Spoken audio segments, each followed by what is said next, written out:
Essa é a lição 19 do curso A Verdade, o Santo Batismo Bíblico. O primeiro texto é Marcos capítulo 16. Marcos capítulo 16, verso 15. Que diz: E disse-lhes: Ide por todo o mundo e pregai o evangelho a toda criatura. Destacamos: Ide por todo o mundo, pregai o evangelho a toda criatura. A missão dada a nós foi a de anunciar as boas novas da salvação a todas as pessoas. Em Mateus capítulo 28, volta um pouquinho aí de Marcos, você vai chegar em Mateus. Mateus capítulo 28, verso 19, diz assim, é quase uma repetição da ideia, né? Ide, portanto, fazer discípulos de todas as nações, batizando-as em nome do Pai, do Filho e do Espírito Santo. Aqui nós temos orientações, fazer discípulos e batizando-os. Discípulo é um aprendiz, um aluno, alguém disposto a aprender, disposto a ser ensinado. O batismo é ritual de aceitação da missão. Você foi feito discípulo, então você será batizado. O discípulo passa então a ser um discipulador, porque após o seu batismo ele começa a espalhar a mensagem que ele recebeu para outras pessoas. Ainda em Mateus, de novo no capítulo 28, versos 19 e 20, diz: Ide, portanto, fazer discípulos de todas as nações, batizando-os em nome do Pai, do Filho e do Espírito Santo, ensinando-os a guardar todas as coisas que vos tenho ordenado. E eis que estou convosco todos os dias, até a consumação dos séculos. Destaquei a frase, ensinando-os a guardar todas as coisas que vos tenho ordenado. O discípulo, antes e depois do batismo, precisa ser instruído nos ensinamentos de Jesus. Não é só dizer, eu aceito a Cristo e vou seguir a Jesus. Para isso você tem que ser ensinado, você tem que saber o que você vai seguir, né? Quais são as ideias que Cristo lhe ensinou. Essa instrução se dá pelo estudo da Bíblia, que deve acontecer tanto antes quanto depois do batismo, e também pelo exemplo de vida do discipulador. Então, na Bíblia, ele enxerga a teoria da verdade e no discipulador ele enxerga a prática da verdade na vida de uma pessoa. Marcos capítulo 16. Voltando lá para Marcos capítulo 16. Marcos 16, verso 16, diz assim: Quem crer e for batizado será salvo.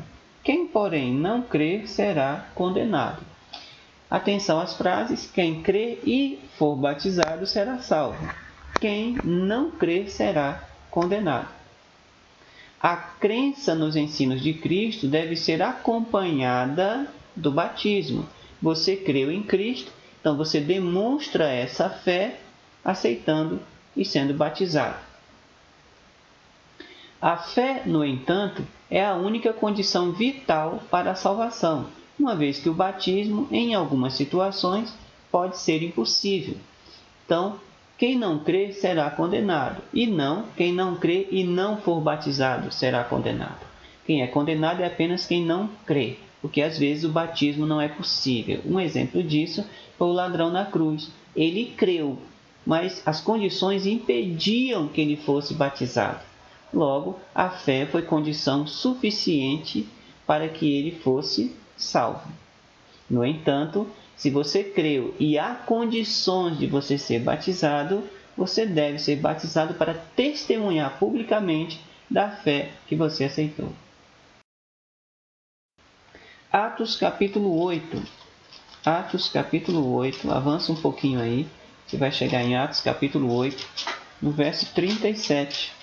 Atos 8, 37 diz: Filipe respondeu: É lícito, se crês de todo o coração. E respondendo ele, disse: Creio que Jesus Cristo é o Filho de Deus. Nós destacamos as frases: é lícito, se crês de todo o coração, e creio que Jesus Cristo é o Filho de Deus. O contexto desse versículo é o encontro de Filipe com o eunuco, que era um oficial da corte etíope. Esse eunuco estava lendo um livro profético, e nesse livro ele aprendeu a respeito de Cristo, mas ele tinha dúvidas. Então Filipe explicou, deu um estudo rápido para ele, orientou, na Bíblia. Ele acreditou em Cristo e pediu o batismo. Daí Filipe disse: olha, isso é de acordo com a lei, você ser batizado se você crê de todo o coração. E o eunuco disse: eu creio que Jesus Cristo é o Filho de Deus. O batismo só deve ser realizado se o candidato crê em Cristo. É preciso ter a capacidade de crer em Jesus e aceitar seu sacrifício. Aqui cabe uma observação bem interessante. Não é prática bíblica o batismo de bebês. Por quê? Porque o bebê não tem a capacidade de crer em Cristo. Ele não tem a condição, naquele momento, a mente dele não está formada, ele nem tem consciência da realidade em que ele está, por isso ele não teria ali a capacidade, no sentido de condição, de crer em Cristo. Ele poderá crer quando ele tomar consciência do meio em que ele está, mas naquele momento, ele ainda é bebê, não tem condição de crer, de exercer a fé em Cristo.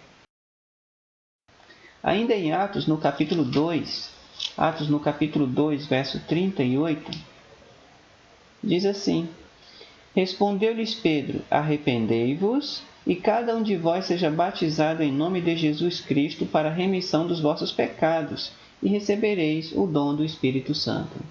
Arrependei-vos, e cada um de vós seja batizado para a remissão dos vossos pecados.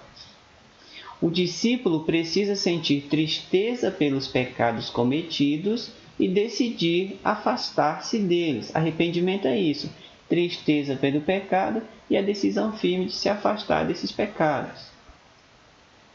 Arrependimento subentende consciência das próprias ações. E aqui cabe novamente aquela observação: como uma criança, um bebê, não tem ainda consciência das próprias ações, ele não tem como se arrepender. Portanto, ele não cumpre um dos requisitos do batismo.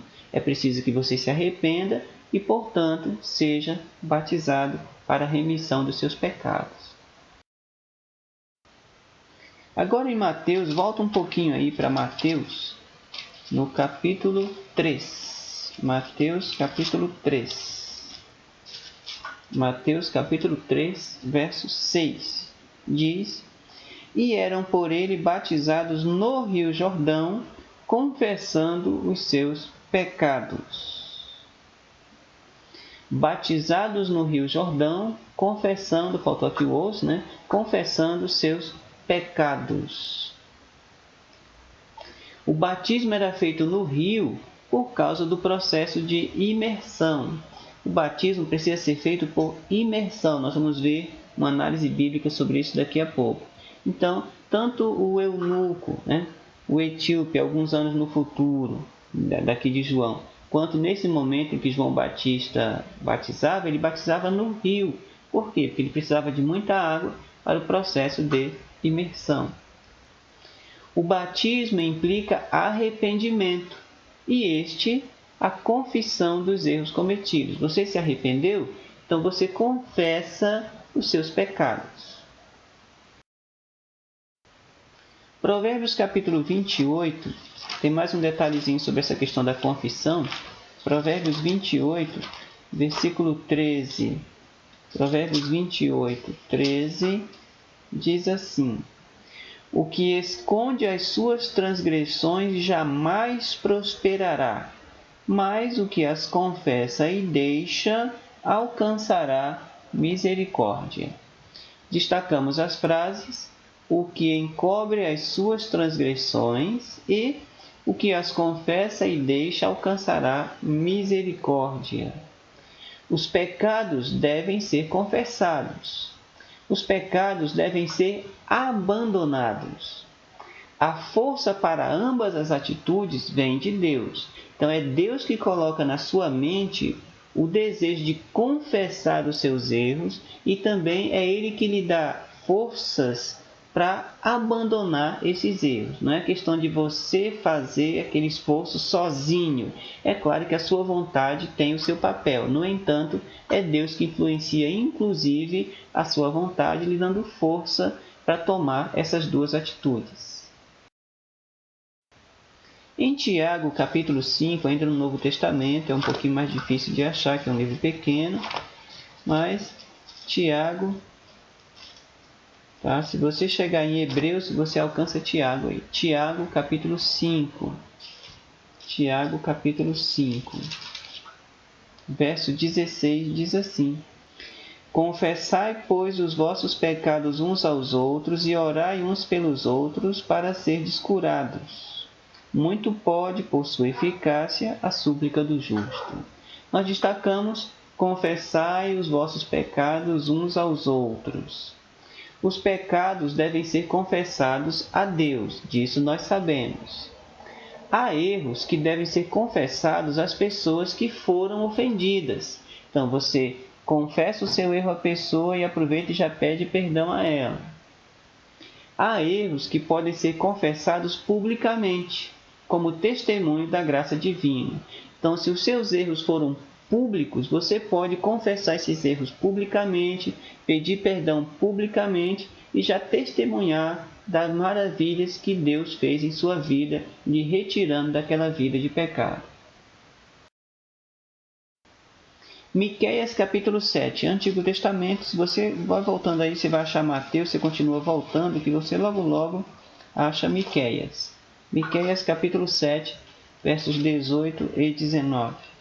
Miqueias 7, 18 e 19 diz: Quem, ó Deus, é semelhante a ti, que perdoas a iniquidade e te esqueces da transgressão do restante da tua herança? O Senhor não retém a sua ira para sempre, porque tem prazer na misericórdia.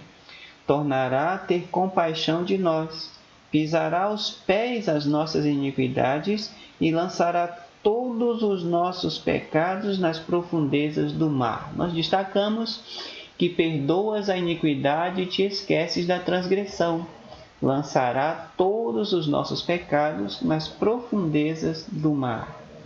Podemos ter a certeza do perdão divino. Você confessa seus pecados a Deus e deve ter certeza do perdão que Ele vai lhe dar.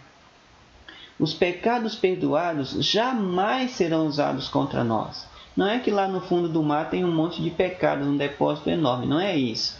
A figura aqui é que é como se ele lançasse num lugar inalcançável. Ninguém tem a condição ou o direito de resgatar pecados para jogar na sua cara, porque Deus os perdoou e colocou-os além do alcance de qualquer ser.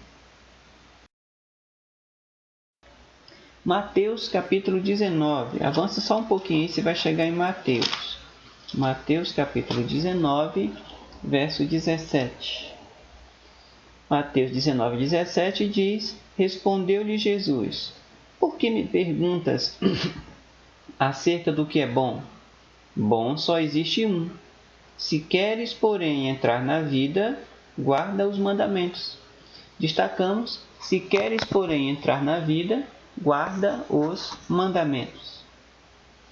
A obediência aos mandamentos, ou a disposição para obedecer, é algo importante na caminhada do discípulo. A obediência aos mandamentos é fruto da atuação divina na vontade humana. É importante lembrar que você precisa obedecer a Deus. No entanto, essa obediência também é Deus que opera em sua mente, porque nós somos programados pelo pecado para sermos desobedientes. Então, quando eu desperto em minha mente o desejo de obedecer a Deus, já é o Espírito Santo atuando e tocando na minha mente. Agora eu tenho que ter disposição para obedecer. Se eu me disponho a obedecer, Deus vai me dar forças para ser obediente. Então, tanto o despertar quanto o agir é tudo a obra de Deus na minha mente. Eu tenho que estar disposto e Deus me dará forças para ser obediente. Romanos capítulo 6. Avança um pouquinho, você está em Mateus, avança um pouco, você vai passar por Atos e vai chegar em Romanos. Romanos capítulo 6. Romanos capítulo 6, versos 3, 4 e 5 diz assim: Ou porventura ignorais que todos nós que fomos batizados em Cristo Jesus fomos batizados na sua morte? Fomos, pois, sepultados com ele na morte pelo batismo, para que, como Cristo foi ressuscitado dentre os mortos pela glória do Pai, assim também andemos nós em novidade de vida. Porque, se fomos unidos com ele na semelhança da sua morte, certamente o seremos também na semelhança da sua ressurreição. Destacadas aqui, sepultados com ele na morte pelo batismo e, como Cristo foi ressuscitado, assim também andemos nós em novidade de vida. O batismo é uma cerimônia que indica a morte para o pecado, o sepultamento da velha vida e a ressurreição para uma nova vida em Cristo. Daí o rito da imersão. Na imersão, o candidato diz: eu abdico dessa antiga vida. E então ele é sepultado quando ele é imerso completamente na água, mergulhado completamente, e daí ele ressuscita para uma nova vida quando ele é retirado da água. O rito da imersão é o rito bíblico para o batismo. Resumindo, antes do batismo, o discípulo precisa ser instruído. Há necessidade de fé, arrependimento e confissão. O batismo sela o início de uma vida de obediência ao lado de Cristo. O batismo bíblico é por imersão. E nós vimos aqui algumas ideias paralelas, que o batismo de crianças, o batismo infantil, o batismo de bebês não é bíblico, e vimos que a questão da obediência é Deus que opera na sua mente. Tá? É importante lembrar também que o batismo ele não é um selo de santidade. Você batizou, você já está santo. Não é isso. O batismo é uma demonstração pública de que você decidiu por uma nova existência. Em nossa próxima lição, vamos estudar o que vem depois: a justificação, a santificação e a glorificação. Vamos entender o que essas três palavras querem dizer e qual a importância delas na vida cristã. Nos vemos na próxima lição.